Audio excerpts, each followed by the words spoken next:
Assalomu alaykum ahli sisi. Bugun sizlar bilan imtihonga bir oy qolganda qanaqa tayyorlanish bo'yicha gaplashamiz va bitta fan emas, balki bir nechta fan bo'yicha har bittasiga alohida va general recommendationlarimni ham nima qilish kerak, nima qilmaslik kerak, hammasini xudo xohlasa aytib beraman.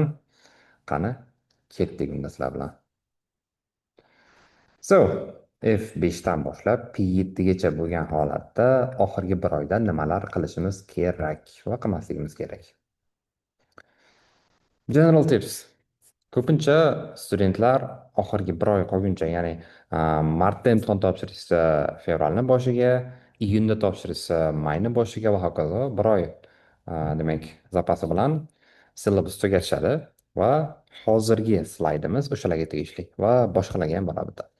4 haftada resume qilamiz. Bir oyni birinchi haftasida bitta mock bilan boshlab yuboramiz, ya'ni mockni oxiriga qoldirmaysiz. 4 hafta oldindan bitta mock ishlasangiz, siz hozirgi aktual holatingizni yaxshiroq baho berasiz. Nechi bahoga arziysiz hozir?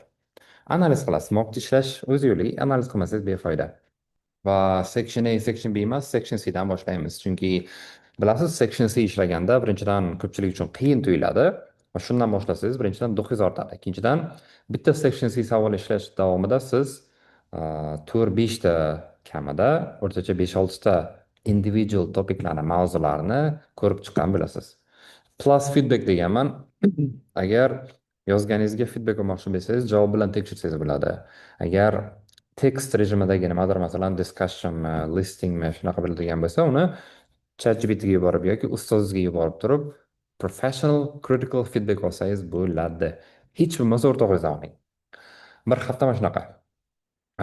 Ikkinchi haftasida yana bitta mock ishlaymiz. Qani, o'tgan haftadan bu haftaga qanchalik improve bo'ldim yoki nimadir yangi narsa o'rgandim deb. Hop, 5 ta section ishlaymiz bu safar plus feedback bilan. Va endi section B ham qo'ysak bo'ladi. 3-haftada yana ikkita mock tahlil bilan qarang, mocklarni sekin oshirib boryapmiz. Imtihon yaqinlashgani sari mocklar soni oshib boradi. Nimaga? Sizni confidence'ingizni ko'tarish uchun. Yana 5 ta mock, 5 ta section C va feedback bilan endi section B larni ko'paytiramiz, 4 ta qilamiz. Oxirgi 4-haftada endi biz borimiz beramiz. Ikkita mock analiz qilamiz va shulardan bittasi kamida eng yangi o'sha pre chiqadi, bilasizlar? Pre-June, pre-December, pre-September, pre-March imtihonlar bo'ladi. O'shalarni обязательно ishlab chiqishlaringiz shart. 6 ta section C va ko'nglingiz tushganicha section A va section B deganman. Qarang, week 1, 2, 3 ta section A yozmaganman. Nimaga deb o'ylaysiz? Sababi section A bu kichkina savollar, to'g'rimi? U sizni kundalik hayotingizni bir qismi bo'lishi kerak. Masalan, yo'qdan yo'g'onasiz nima qilasiz? Telefoningizni qo'lingizga olasizda, masalan, Instagram kirishingiz mumkin, Telegram kirishingiz mumkin. Xullas, yoqasiz bar, to'g'rimi? Xuddi shunga o'xshagan necha minutingiz bo'lishidan qat'iy nazar kamida bitta section C ishlashga odatlaning. Mana ertalab ovqatlanyapsizmi? Bitta section, to есть section A demoqchiman. Bitta kichkina savol ishlaysiz. Yo'ldamisiz? Bitta section A, bitta section A. Va mana shu kichkina minutlar, sekundlar sizga bir kun davomida o'zingiz kutgandan ham ko'proq natijalarni bera oladi. Men bunga ishonaman. O'zi tayyorgarlik baribir oldingi imtihondan boshlanadi. Agar bu sizni birinchi katta imtihoningiz bo'lsa, unda siz yaxshisi maslahat oling. Imtihon topshirganlardan. Va topshirib turib sizni motivatsiyaga tushiradigan emas, balki sizga yordam beradigan, to'g'ri yo'l ko'rsatadigan odamni maslahat olsangiz bo'ladi. Agar bu sizni ikkinchi, uchinchi, keyingi imtihoningiz bo'ladigan bo'lsa, birinchi qiladigan ishingiz oldingi imtihondan chiqishingiz bilan reflection qilishingiz kerak. Nima qildim o'zim bugun imtihonda? Expectationim qanaqa edi? Necha ballik yoza oldim deb o'ylayman? Nimaga men kutgan narsani chiqarib bera olmadim? O'sha narsani qog'ozga yozasiz yoki zametkaga yozasiz, ana undan keyin bo'ladi progress. Xo'p, nima qilmaslik kerak? Bu meni 2018-yil may oyida qilganman, qarang. 12-maydan boshlab yozgan ekanman. Va bu meni default paperga, taxation paperga tayyorlangan holatdagi notlarim ekan. Topib oldim shu narsani. Nima qilmaslik kerak degan misol berdim. Oxirgi 3-4 hafta, 3 haftada iltimos boshqa tilda o'qiyman deb qiynamang. 12-may deganman, chapter 1-6, 6 ta chapter o'qiyman. 13-may 3 ta chapter o'qiyman. Betiga qarab chiqqanman-da men. Revision catch up ekan yana. Chapter 6, 17, yana revision catch up. 23-may exam kit boshlar ekanman. Va 23-maydan 31-maygacha 8 kun, bir hafta faqat exam kit ishlar ekanman. O'zim yozganman. 31 may. You have to be 100% tayyor bo'lishing kerak. Imtihondan kamida 60 plyus olish kerak. Haqiqatan ham 60 plyus olganman. Yaxshi balo olganman. Iyunda qarang, 4 kun qolganda BPO rejing ekan. Iyunni 5-sida sразу ikkita mark ekan. Unaqa bo'lmaydi o'rtoqlar. Bu xato narsa. To'g'ri, imtihondan fail bo'lmaganman, lekin menga o'sha payt, "Ey, Abdulkarim, to'g'risi mana bunaqa bo'ladi, mana bunaqa approach qil" degan odam bo'lmagan. Aslida esimam bormi? Mockni oldinroq qilishingiz kerak, ko'paytirishingiz kerak.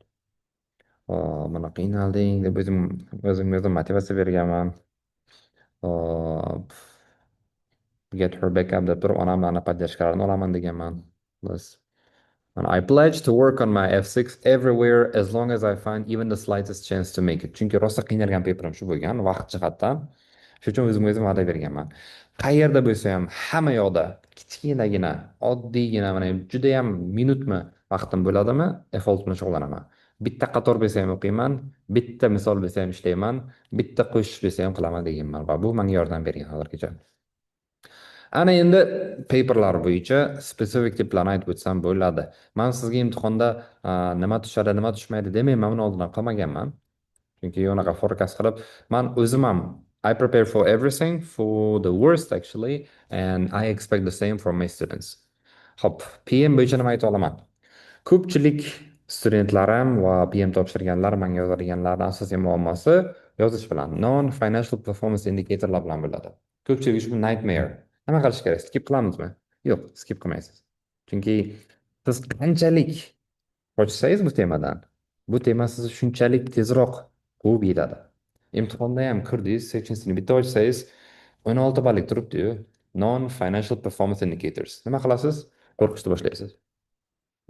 Uni o'rniga nima qilsak bo'lardi? Nima qila olamiz? Sizdan hech kim 16 ballik savol tushsa, 16 ballik yozishingizni kutmaydi. But they expect something from you, right? Demak, katta mavzumi? Yes. Tushish ehtimoli bormi? Yes. Nima qilamiz? Hop, yaxshi variantlar bor. Birinchisi, savoli kopiya qilib olasiz savolini, rasmga tushirib olasiz, bitta Word kamayni jamlaysiz. Orqasidan shuni javobi. Yana savoli, boshqa savol, yana javobi. Xullas, o'zingiz qo'rqadigan tema, section C ga tushish ehtimoli katta bo'lgan temani olasizda, savoli va javobi. Va keyin uni chiqarib olasiz. Print qilganingizdan keyin yoningizda bitta marker bo'lsa yaxshiroq, chunki savolni o'qiysiz, javobini o'qiysiz. Qaysi pointini ishlatyapti javobda, nima pointlar ishlatyapti javobida, u o'sha savolga javob beriladi va sizga o'sha balni beradi. Analiz qilib, mana shunaqadan 4 ta 5 ta ko'rganingizdan keyin connection qilib turib, javobini qanaqa yozganini o'zingiz uchun tahlil qilganingizdan keyin bu tema ham boshqa temaga o'xshab qo'rqinchli tuyulmay qoladi. Va yana ikki marta shuni qaytaradigan bo'lsangiz, siz o'zi non-financial performance indicatorlar yozish bo'yicha ancha-muncha tajribaga ega bo'lib qolasiz. Chunki hamma narsani bog'liqligi bor bir-biriga. Text. Tekstda bilasizlar, storybookni o'zi 1000+bit, reytlar, berilgan shablonlar va misolni ishlash usullari, yondashuvlari sizlarni yeb qo'yadi. Qanday qutulishimiz mumkin? Ikkita usul bor. Agar o'qishni yaxshi ko'rsangiz, note taking yaxshi ko'rsangiz, study stagedan boshlab turib note taking qiling.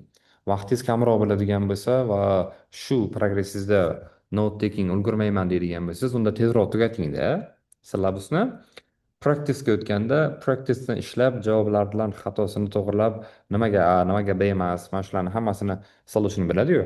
O'sha solutionlarini yozib turib, o'shandan note taking qiling. Shunda vaqtdan yutasiz. So, agar vaqtingiz VIP bo'lsa, study bookni o'qib turgan holatda note taking qilasiz. Agar vaqtingiz kamroq bo'ladigan bo'lsa, exam kitmi farqi yo'q, study hubmi farqi yo'q, revision kitmi umuman farqi yo'q. Любойni olasizda, ishlayverasiz, xatolarini tahlil qilib, o'shandan note taking qilasiz. Nimaga A bo'ldi, nimaga B bo'lmadi, nimaga C bo'lmadi. Mana shu sizni qutqaradi tekstdan. Tekst unaqa qiyin paper emas. FR. Bilasizlar, consolidation, disposal bor, associate'lari bor va ayniqsa consolidated gruppalarni, group of company'larni interpretation katta mavzu va bu juda ham qo'rqitadi. Xuddi PM ga o'xshagan savoli, javobi, savoli, javobi, savoli, javobi qilib turib, tahlil qilib turib, qaytarishga harakat qilib ko'ring Excel'da o'zingiz va bu ham sizga qiyin bo'lmay qoladi. Yangi turdagi savollar tushadigan bo'lsa nima qilamiz? Skip qilamizmi? Yo'q, improvise qilamiz. Chunki every new question is a new opportunity. mana 2025 yil dekabr oyi imtihonida o'quvchilar kirib chiqqanda aytishdi. Ustoz deyishdi, contingent consideration bilan deferred consideration farqi tushdi, yozolmadim deyishdi. Xo'p, to'g'ri, bu savol oldin tushmagandir, lekin o'ylab ko'rsa bo'ladimi? Yes. Consolidationda bilasizlar, deferred consideration degan narsa bor, ya'ni kechikkan consideration. Consideration bu amount of money ga o'xshagan narsa. Deferred consideration bo'ladi. Masalan, siz hozir kompaniya sotib olasiz, ulushini sotib olasizda, ah, qanchadir pul berasiz va yana beradigan summangiz kelajakka qoladi. 1 yildan keyin, 2 yildan keyin, 3 yildan keyin masalan, mana shu narsani nomini deferred consideration deyiladi. Shuni ingliz tilida yoza olsangiz, bo'ldi, bu javob bergan bo'lasiz. Contingent consideration oldin umuman ko'rmagan bo'lsangiz ham eplasangiz bo'ladi. Contingent degan so'zni bilasiz, to'g'rimi? Contingent asset, contingent liability degan narsa bor. Bu liability bo'ladimi, asset bo'ladimi, xullas financial yoziladigan entrysi qaysidir bitta voqeani natijasiga bog'liq, javobiga bog'liq. Outcome of certain other event deydi bu narsani. Masalan, suddan yutamizmi, yutqazamizmi, necha pulli yutqazamiz, bu sudni javobiga bog'liq. Bu contingent liability asset bo'lishi mumkin. To'g'rimi? Demak, buni consolidation ham bilasa bo'ladi. Parent beradigan summa qanaqadir future resultga, future outcome'ga bog'liq deb ketsangiz, shunaqa relationship qilib yozib ketsangiz, sizni kim urishardi? Balki shunaqa qilib fikringizni yozganingizda ham siz hozir +4 ball olardingiz va +4 ball sizni balki faildan pestga olib o'tgan bo'lardi. Ya'ni 46-45 plus olgan bo'lsangiz, fail bo'lgan bo'lsangiz, mana shu narsani ichingizdagini qo'rqmay yozish orqali siz balki 50+ olib imtihonni o'tgan bo'lardingiz. Hop, contingent consideration deganga futboldagi Anthony Martial zo'r misol bo'ladi. U Manchesterga o'tayotganda uni transfer shartlari bor edi. Beriladigan summa, bonuslar, undan tashqari agar Martial Ballon d'Or yilning eng yaxshi o'yinchisini oladigan bo'lsa, yana qo'shimcha bonus bor edi. G'alati holat. This could be a good example for contingent consideration. Hop, Martial u darajaga hayotda ham chiqolmadi, yaqinlasha olmadi ham. Audit. Auditda men aytaman, siz imtihondan oldin o'tgan bo'lishingiz kerak. Qanaqa bo'ladi bu? Siz audit planningda risk response'larni, internal control deficiency, test of control recommendation'larni, exam kitda, study hub'da berilganini, substantive procedure'larini, ya'ni major accountlar bo'yicha hammasini yodlagan bo'lishingiz kerak. Yodlang deganim yozib berasiz deganim emas. Siz nima misol tushsa, o'shanga moslashib turib, savolingizni, javobingizni adjust qilib yozishingiz kerak bo'ladi. Imtihonga kirib turib, miyangizdagi bor narsani qog'ozga ko'chirib, kompyuterda siz oldingizda turgan keysni ko'rasiz, kompaniyani ko'rasiz, yillarni ko'rasiz, holatni ko'rasiz. O'shanga qarab turib, siz yodlagan javoblaringizni slightly change qilasiz. Slightly adapt qilib, modify qilib chiqarib berasiz, bo'ldi. Va shu hammasini 3 soat ichida eplab, amallab yozadigan bo'lsangiz, siz bu imtihondan qo'rqmay o'tsangiz bo'ladi. FM. Kimga qanaqa bilmayman, lekin F5 bilan F9 ni section B'si men uchun eng maza qilganim bo'lgan, chunki rostdan ham oson. Mavzuni ritmga tushib qoladigan bo'lsangiz, masalan bilasizda, ba'zilar o'ynaysiz, yutasiz, keyingisini ham yutasiz, uchinchisiga уже sizda duh paydo bo'ladi, yutaverasiz. To'g'rimi? Demak, bu narsani nomini winning flow, winning rhythm deydi, ritm deydi. O'sha mavzuni ritmi bor. Cost of capital bo'lishi mumkin, o'sha section B'da tushadigan risk managementlar bo'lishi mumkin, boshqa любой topik bo'lishi mumkin. Ritmiga tushib olsangiz, section B siz uchun ham yaxshi balo beradigan, ham eng tez vaqtda ishlab chiqasizda, section A bilan section C ga vaqt tejab beradigan sectionga aylanadi. P-levellar. P-levellarda cramming, ya'ni mavzularni o'qib, yozib, yodlash hech qanaqasiga yordam bermaydi. Bu levelda sizdan core prinsiplarni, ya'ni asosiy fundamental knowledge'ni bilib, uni o'rganib, tushunib, uni ustiga hayotdan, real life'dan, experience'dan qanaqadir case'lar, misollar qo'shib yozib bera olsangiz, tahlil qila olsangiz, mana shu narsa success'ga key bo'ladi. Agar sizda core knowledge bo'lmaydigan bo'lsa, bu deganim, masalan, SPR uchun FR, AFM uchun FM, APM uchun PM, shunga o'xshagan har bitta P leveldagi imtihonni F leveldagi boshlang'ich knowledge bo'lmaydigan bo'lsa, siz o'taman deb umid qilib o'tirmang, afsuski. Nima qilmaslik kerak? Hop, practice qilyapsiz, ko'pchilik oxirgi oyda shunaqa xato qiladi. Practice'da ishlayaptida, mana shu mavzudan so'l ishlolmayapman. O'sha mavzuni o'qigan, tushungan, xatolar qilyapman deb mavzuni qaytadan o'qiydi. Bu shunchaki vaqtni yo'qotish bo'ladi. Unaqa emas. Savolda xato qilyapsizmi? Mavzuni o'qiganmisiz, not qilganmisiz? Yana qaytadan mavzu o'qishda nima foyda bor? Undan ko'ra, shuni javobini, analizini o'qing. Nimaga bu savolni javobi A emas B bo'ldi? Nimaga xato qilyapsiz? O'shandan o'zingizga o'zingiz not qiling bo'ldi. You don't have time to do this. Va vaqt bo'yicha judayam realistik bo'lishimiz kerak. Men buni bitta misolini hozir ko'rsatib beraman. Hop, mana misol uchun bu video yozilayotgani hozir yanvar 23 yanvar 2026 yil. Bu videoni siz boshqa oyda ko'rishingiz mumkin.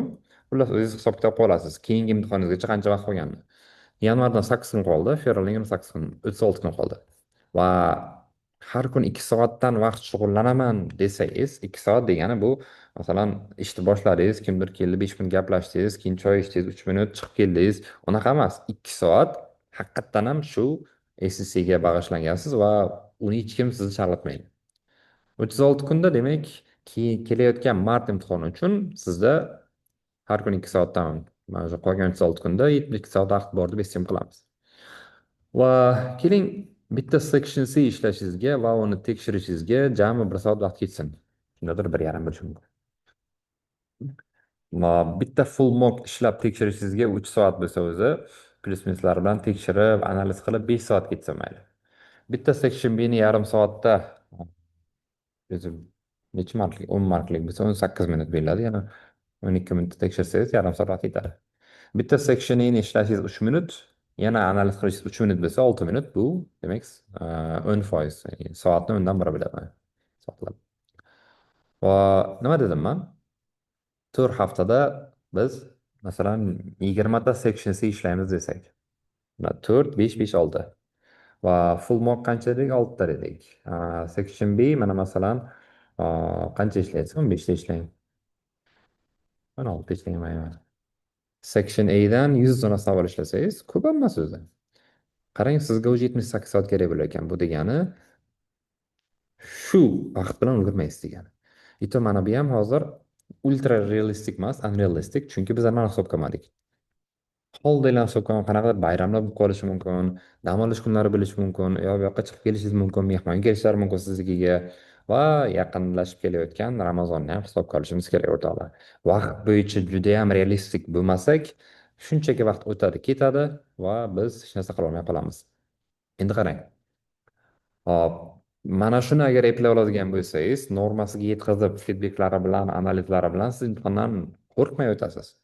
Lekin bu uchun qariyb 78 soat kerak ekan. Distractionlarni hisobga olib turib, 2 emas, o'rtacha 1,5 soat vaqtim bor desak, уже 54 soat bor va yoki qo'shimcha vaqt topishimiz kerak, yoki bularni kamaytirishimiz kerak, yoki distractionni kamaytirishimiz kerak. Agar planni kamaytiradigan bo'lsak, bizning ishonchimiz kamayib ketadi. Agar vaqtni kamaytiramiz, vaqtni ko'paytiramiz desak, bizda vaqt yetmay qoladi, ya'ni unchalik bo'lmasligi mumkin.